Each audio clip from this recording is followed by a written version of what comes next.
So today, I want to talk about Zen.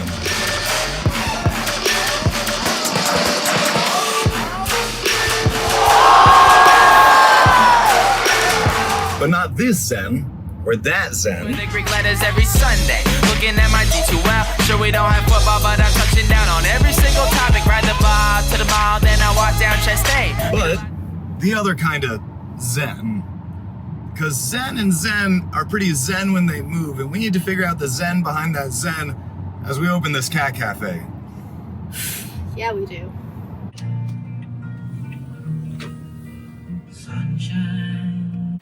Walking into the space. See how things look.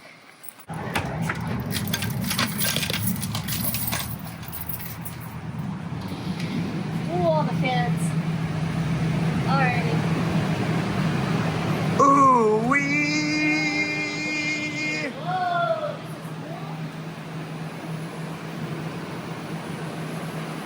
Hey. Oh, they could have ripped that out.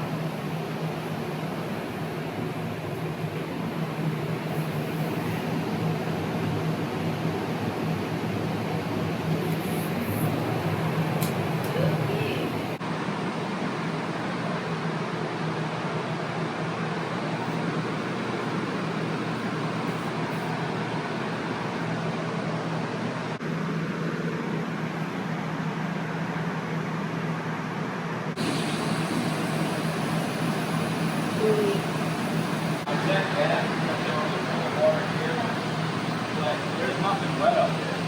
I turn your air conditioning down to 70 to try and make that pipe cold.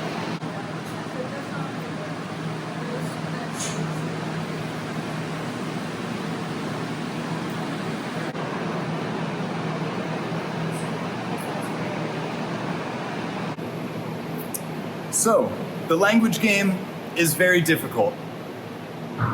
Meditation comes from meditare, which is Latin. Well, Zen comes from Zazen, which is Japanese.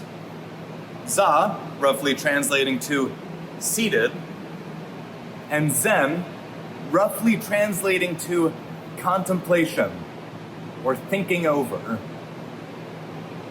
Now, I don't know if it's thinking that helps Zen do what Zen does so Zen and helps Zen jump off buildings very Zen. It's a lot of Zen, but we're figuring it out.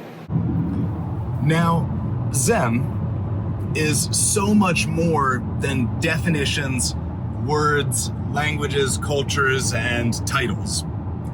What Zen was to me, at least was educated to me through my training and education in martial arts and through university, is Zen is connected to this idea of Wu Wei, or effortless action. It does not look like Zen is really in the pain that I know he is in, or doing the work that I know he is doing when he's doing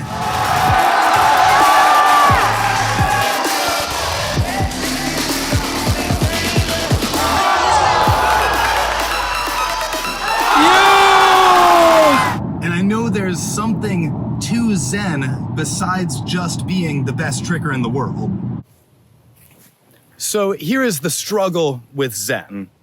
If you sit and spend all day concentrating, your problems won't go away.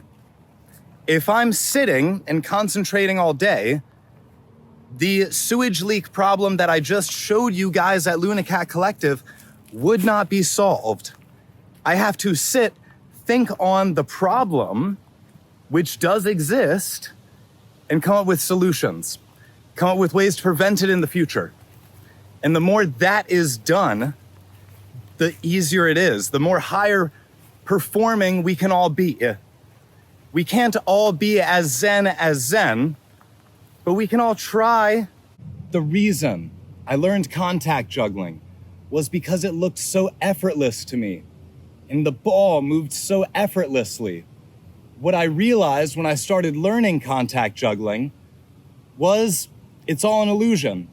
The ball is always moving. I'm just moving my hand the opposite direction of the ball. Now you see, I'm a little bit out of practice, so it's not as perfect as I was in my street performing days, but trying to figure out how to make something that you know takes a lot of effort and concentration and work, and finding a way to make it look effortless, like the ball is just flowing through the air, or your body, or your work, or whatever you're doing in life. That is how you do the best work. That is how you perform the highest.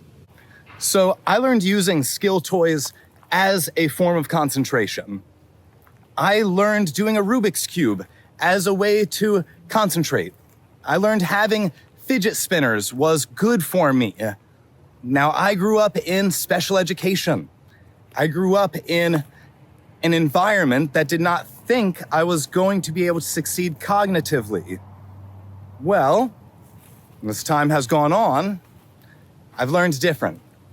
And I believe we can all succeed cognitively with the right meditations, with the right thought, with the right concentrations, and unless there's no physical barriers in the way, keeping you from it. We can all do this. As weird as it seems,